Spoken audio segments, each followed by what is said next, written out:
नमस्ते दोस्तों। आज की कहानी का शीर्षक है बेटी इस घर की।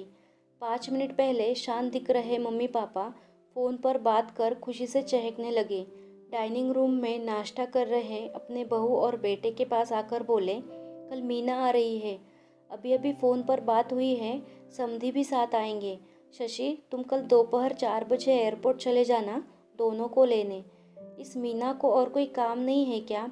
जब देखो तब आ जाती है यहाँ पर। मैं नहीं जा पाऊँगा, मुझे और भी ज़रूरी काम है। क्या वो टैक्सी करके नहीं आ सकती है यहाँ तक? शशि गुस्साई आवाज़ में बोल पड़ा। अपने बेटे के मुंह से अपनी बेटी के लिए ऐसे बोल सुन माँ एकदम दंग रह गई। अरे, तबीयत तो ठीक है ना तेरी? कैसी पागलों की तरह बात कर रहा है। घर में 2 गाड़ियाँ होते हुए बहन को टैक्सी में आने के लिए कहता है। रहने दो, मैं खुद जाकर ले आऊँगा अपनी बेटी को। करने दो उसे अपना काम।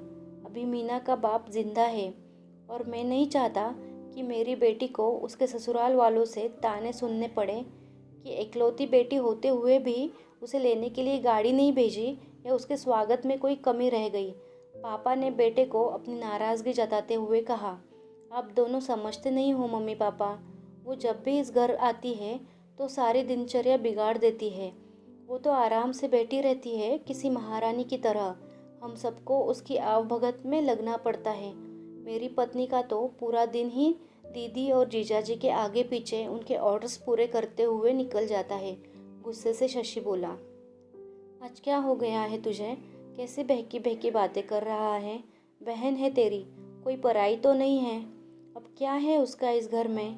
शादी में दिया था ना हमने जितना देना था, फिर क्यों चली आती है बार बार यहाँ पर? और हर बार बैग भर भर कर लेकर जाती है, वो अलग।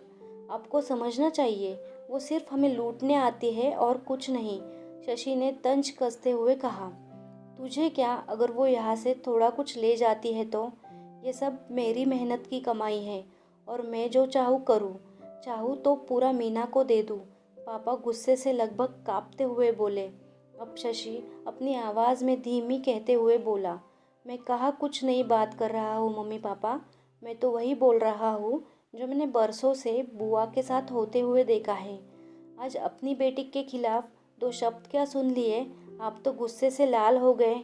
ज़रा सोचिए, जब आप बुआ के साथ ऐसा व्यवहार करते थे तब दादी को कैसे लगता होगा। बुआ जो हम पर इतनी जान छिड़कती है, आपने कभी उनके और उनके ससुराल वालों के मान सम्मान के बारे में परवाह नहीं की। उन्होंने कभी भी आपसे कुछ नहीं मांगा, बल्कि हर बार वो अपने साथ कुछ ना कुछ लेकर ही आती। लेकिन आपका व्यवहार कभी भी उनके साथ अच्छा नहीं रहा। दादी ने भी आपसे कभी नहीं कहा कि मेरी बेटी को पैसे दे दो या कुछ खरीद कर दे दो। फिर भी दादी को आपके यहाँ इतनी भी परवानगी नहीं थी कि वो अपनी बेटी को कुछ दिनों के लिए अपने पास बुलाकर रहने दे। अपनी बेटी का ऐसा अपमान वो सहन नहीं कर पाई, इसलिए वो गांव में पुराने घर में अकेली रहने चली गई। बुआ भी अपना अपमान सह लेती, पर आपने उनके पति का भी मान नहीं रखा, इसलिए उन्होंने भी हमारे घर आना जाना छोड़ दिया। जिस तरह मीना इस घर की बेटी है, बुआ भी तो इसी घर की बेटी है। आपने 2 बेटियों में फ़र्क कर अच्छा नहीं किया।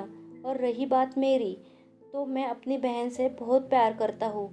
मैंने कभी अपनी पत्नी को उसके खिलाफ गलत बोलने का हक नहीं दिया और वो बोलेगी भी नहीं।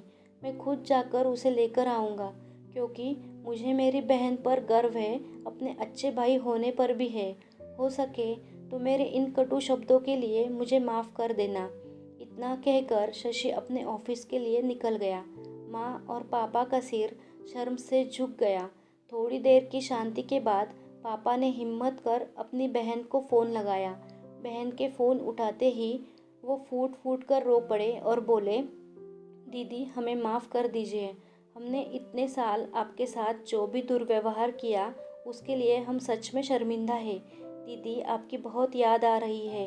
आप अपने घर आ जाइए हमसे मिलने। अगर आप कहे तो मैं आ जाता हूँ आपको लेने। दूसरी तरफ दीदी भी रो रही थी। वो भाई के इन थोड़े से ही शब्दों से पिघल गई थी। वो बोली, मैं तुमसे नाराज़ नहीं हूँ भैया। मैं जीजा जी को सारी बात बताकर ज़रूर आऊँगी। दोस्तों, बेटी तो बेटी होती है। बहन हो, बहू हो या बेटी, तीनों में कोई फ़र्क नहीं करना चाहिए। इन्हीं से घर की शोभा होती है और इन्हीं से घर खुशियों से भरा रहता है। धन्यवाद दोस्तों। अगर आपको ये कहानी अच्छी लगी होगी तो कमेंट करके ज़रूर बताइए और चैनल को लाइक, शेयर और सब्सक्राइब कीजिए।